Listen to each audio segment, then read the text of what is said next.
गलत गलत है। तरबियत कर रहे हैं। क्यों कि हम अपने बच्चों का जहन खराब कर रहे हैं। अब वो आगे जाके क्या सीखेंगे, यही सीखेंगे ना कि यार मेरे वाले साहब तो इस तरह की गुफ्तगू किया करते थे, मैं प्रेस क्लब में बैठता था उनके साथ जाके, तो वो तो इस तरह बात करते थे, तो वो मेरे से यही सीखेगा ना। तो बेहतर यही है कि आप अपनी नस्ल को, आने वाली नस्ल को पॉजिटिव चीज़ें दें। और जो कि पीटीआई ने एक एम उनका है, उनका टारगेट है, गोल है कि हमने ये चीज़ें करनी है। बोलना बहुत आसान होता है, बोलना बहुत आसान है, किसी पे तनकीद करना बहुत आसान है, मगर हुकूमत करना कोई बच्चों का खेल नहीं है। इसके लिए बहुत मेहनत करनी पड़ेगी। इमरान खान एंड कंपनी बहुत ज़्यादा मेहनत करनी पड़ेगी, और मेरी तो दुआ अल्लाह उनको कामयाब करे। मगर जब तक कि बहुत ही अच्छी टीम नहीं लेकर साथ चलेंगे वो कामयाब नहीं हो। बर्दाश्त भी करेंगे। पेशेंस बिल्कुल बहुत ज़रूरी, टेम्परामेंट बहुत ज़रूरी है, उसको लूज़ नहीं करना है। क्योंकि जब आप पावर में होते हैं, हुकूमत में होते हैं, तो आपको बहुत सारी चीज़ें टॉलरेट करनी पड़ती हैं। अगर आप टॉलरेट करना नहीं सीखेंगे तो फिर आप गाड़ी को आगे नहीं चला सकेंगे। बिल्कुल भाई साहब, एक बात और, जो हम मिसाल के तौर पे एक बात करते थे कि हैदराबाद कराची हमारे जो है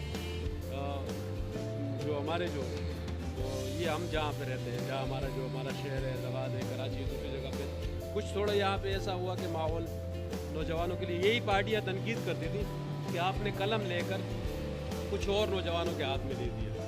आज आपने अच्छी बात की बजाय नौजवानों के मुंह में गाली दे दी है, उनको कमेंट्स में ये चीज़ें रिपीट डालना शुरू कर दी है। इससे हम फिर वही अमल हम भी दोहरा रहे हैं कि हम देखिए आपके पास गोली है, मेरे पास गाली है। मैं आपको शुरू का बताऊं, 1986 में हैदराबाद में किले पे एक जलसा हुआ था अल्ताफ हुसैन का, जिसमें उसने कहा था कि वफा करोगे वफा करेंगे, जफा करोगे जफा करेंगे, जो तुम करोगे वो हम करेंगे, हम आदमी हैं तुम्हारे जैसे। ठीक है ना, ये अल्फाज गए थे। और फिर इसके बाद एक बहुत ख़तरनाक जुमला अल्ताफ हुसैन ने कहा था कि माजरो टीवी लोगे, फ्रिज लोगे, नहीं ये लो, ये इसका क्या मतलब है, हथियार लो।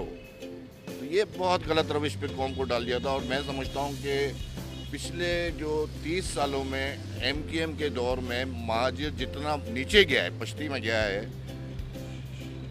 मैं बयान नहीं कर सकता उसको। मेरे इस मिसाल से सिर्फ ये मकसद था, हम उसको डिस्कस नहीं कर रहे कि MQM ने क्या किया क्या नहीं किया, या उसका नाम भी हम मुनासिब नहीं है कि हम उसको यहाँ पे डिस्कस करें, इसलिए कि ये इशू दूसरा है। मैं ये कह रहा हूँ कि हम एक चीज़ किसी को अगर कहते हैं कि एक बात होती थी बर्दाश्त की, मैंने जब पढ़ा था तो उसमें एक बर्दाश्त में ये बात की थी कि हम एक चीज़ पढ़ते थे, उसमें कहा कि अगर आपको कोई एक गाल पे थप्पड़ मारता है तो आप दूसरा गाल पेश कर दो, दूसरा साइड भी पेश कर दो, इस तरफ अगर मारता है तो इस तरफ भी पेश कर दो, बोले यहाँ भी मार लो, अपने अरमान पूरे कर लो, लेकिन नाक की इजाज़त नहीं देंगे।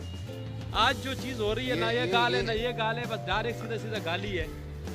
ये चीज़ जो है इसका मैं कह रहा हूँ, नहीं पहले गाली थी, फिर गोली हुई, अब फिर गाली हुई है, अल्लाह रहम करे कल फिर गोली ना हो जाए। ये ज़बरदस्त पॉइंट, क्या बात करी आपने वालिद साहब, ज़बरदस्त। बाकी आपने जो है ना, इसको तो आपने वो बना दिया, शायरी वाले नस्ल में बना दिया आपने।